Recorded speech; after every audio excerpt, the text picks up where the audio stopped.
heroes, Grun had gone off to face the Ettin while Mirabelle and Basils followed behind. When confronted by an ogre who knew his name, Grun was nearly killed when Mirabelle sprang forth from her hiding place and used some sort of power to send the ogre over the cliff.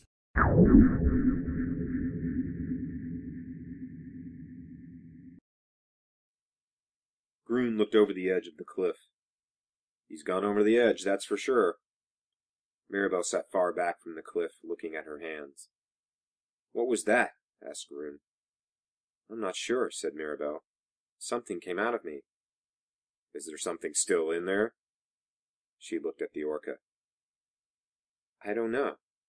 Buzzles went to Mirabelle and pet her on the head.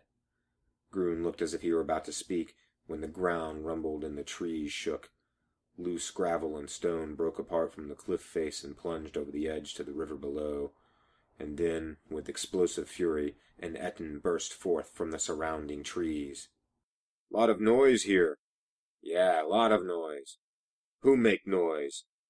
The two heads of the Ettin stared directly at the trio. Grun readied his weapon. Mirabelle got to her feet and stepped back toward Grun. Buzzles cuckooed.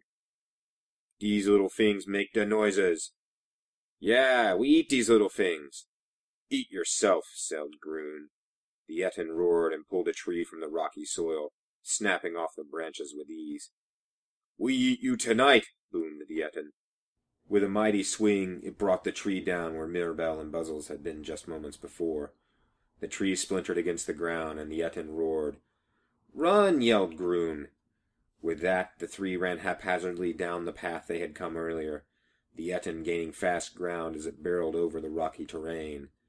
Partway down the path, the trio came to a large boulder. Grun pulled Mirabelle and Buzzles beside it. Let him pass, said Grun. Moments later, the Ettin stomped by, huffing and puffing as it went. Where'd they goes to? Asked one of the heads.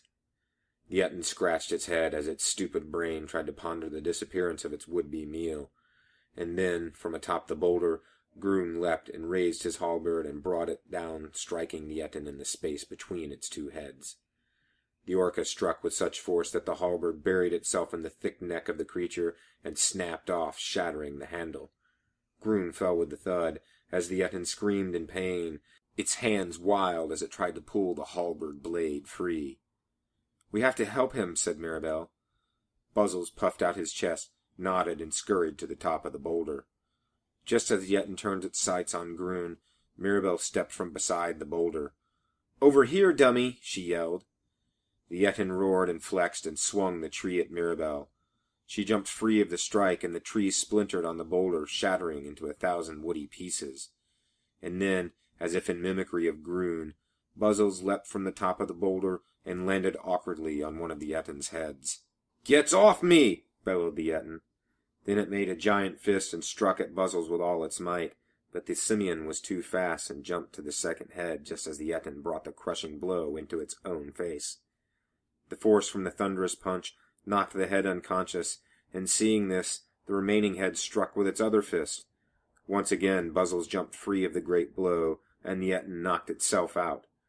Limp and shattered, the Ettin fell to the ground with a hammering jolt. Grun stood and nodded to Buzzles, and then to Mirabelle. He pulled the blade of his halberd from the Ettin and lopped off both heads. I'll take the beast's eyes back to prove the deed is done, he said. Mirabelle and Buzzles turned away. By evening, the trio had returned to errands. Already given up for dead, the folks in the bad donkey were amazed to see Grun walk through the door, a stained bag in his hand. He set the bag on the table before Hoos. The Ettin's eyes. Hoos looked in the bag, sat for a moment, then smiled. He stood. The Ettin is dead, he said, raising the bag. The crowd cheered, and the celebration spilled out into the street.